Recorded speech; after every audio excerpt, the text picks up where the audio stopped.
Budget 2026 పైన రోజు రోజుకు అంచనాలు పెరిగిపోతున్నాయి. ముఖ్యంగా ఆటోమొబైల్ రంగం 2026 బడ్జెట్ పైన గంపెడు ఆశలు పెట్టుకుంది. జీఎస్టీ 2.0 కింద పన్ను రేట్ల మార్పు తర్వాత ఈ రంగం దూసుకెళ్తోంది. దీంతో ఈసారి అంచనాలు ఎలా ఉంటాయనే దానిపైన అనేక ఊహాగానాలు మొదలైపోయాయి. ముఖ్యంగా కొత్తగా వాహనం కొనేవారికి నిర్మలమ్మ గుడ్ న్యూస్ చెప్తారని అంటున్నారు. మరి నిజంగా ఆ పరిస్థితి ఉంటుందా? అసలు ఆటోమొబైల్ రంగం 2026 బడ్జెట్ నుంచి ఏం కోరుకుంటుంది? ఇప్పుడు చూద్దాం.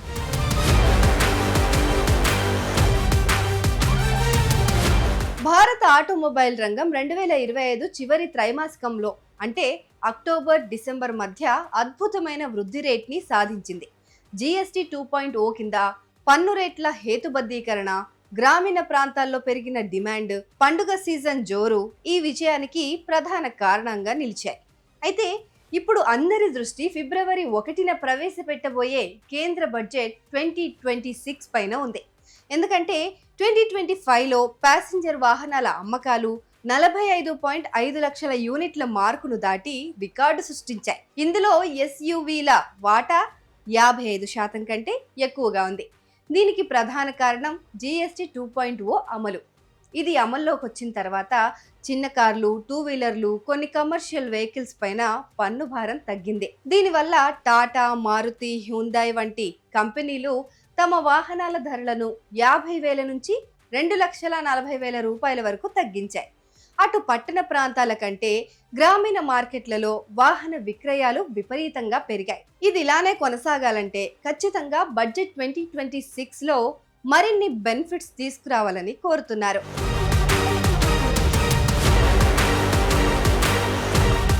అయితే ఆటోమొబైల్ రంగ నిపుణులు, కంపెనీలు కేంద్ర బడ్జెట్ నుంచి ఎలాంటి ఊరటను కోరుకుంటున్నాయో ఒకసారి పరిశీలిద్దాం.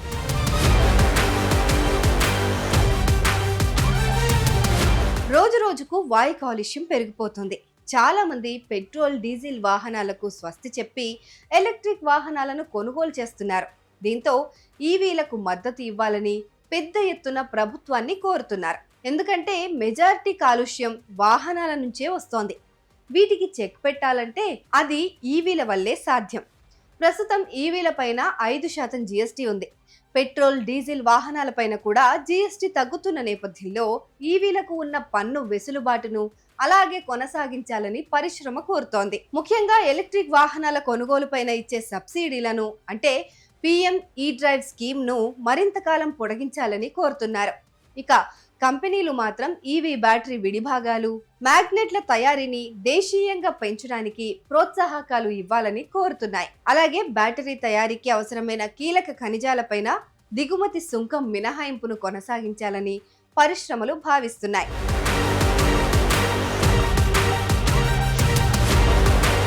కొత్త పన్ను విధానంలో పన్ను రహిత ఆదాయ పరిమితిని పెంచితే ప్రజల చేతిలో ఎక్కువ డబ్బు మిగిలి వాహనాల కొనుగోలు శక్తి పెరుగుతుందని అంచనా. మరి దీనిపైన కూడా కేంద్ర ప్రభుత్వం దృష్టి పెట్టాలని మార్కెట్ నిపుణులు సూచిస్తున్నారు.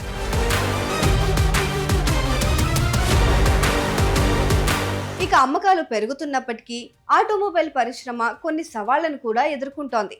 అందులో కీలకమైనది ముడి సరుకుల ఖర్చు. ఆటోమొబైల్ కంపెనీలకు అవసరమైన ఉక్కు, ఇతర లోహాల ధరలు పెరగడం వల్ల కంపెనీల లాభాలపైన ప్రభావం పడే అవకాశం ఉంది.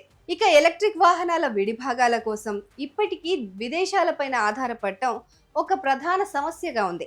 దీన్ని తగ్గించే ప్రణాళికపైన దృష్టి పెట్టాలి. దేశవ్యాప్తంగా ముఖ్యంగా గ్రామీణ ప్రాంతాల్లో ఈవీ ఛార్జింగ్ నెట్వర్క్ను పెంచడానికి బడ్జెట్లో భారీగా నిధులు కేటాయించాలని పరిశ్రమ కోరుతోంది. ఇక బ్యాటరీ సెల్స్, సెమీ కండక్టర్ల తయారీని భారత్లోనే చేపట్టేలా ఉత్పత్తి ఆధారిత ప్రోత్సాహక పథకాలను మరింత సరళతరం చేయాలని ఆశిస్తున్నారు. పాత వాహనాలను తుక్కుగా మార్చి కొత్త వాహనాలు కొనుగోలు చేసే వారికి ఇచ్చే రోడ్డు ట్యాక్స్ రాయితీని కూడా పెంచాలని, తద్వారా పాత వాహనాల స్థానంలో కొత్త వాహనాల డిమాండ్ పెరుగుతుందని పరిశ్రమ వర్గాలు భావిస్తున్నాయి. ఇలా అనేక సవాళ్లను ఆటోమొబైల్ రంగం ఎదుర్కొంటోంది.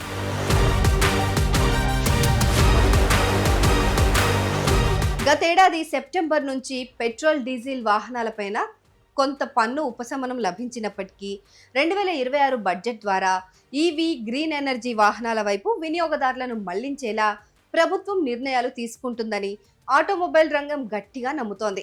మరి ఫిబ్రవరి 1న ఆర్థిక మంత్రి నిర్మలా సీతారామన్ ప్రకటించబోయే బడ్జెట్ 2030 నాటికి 30% ఈవీ వాహనాల వాటా లక్ష్యాన్ని చేరుకోవడానికి ఎంతవరకు దోహదపడుతుందో చూడాలి.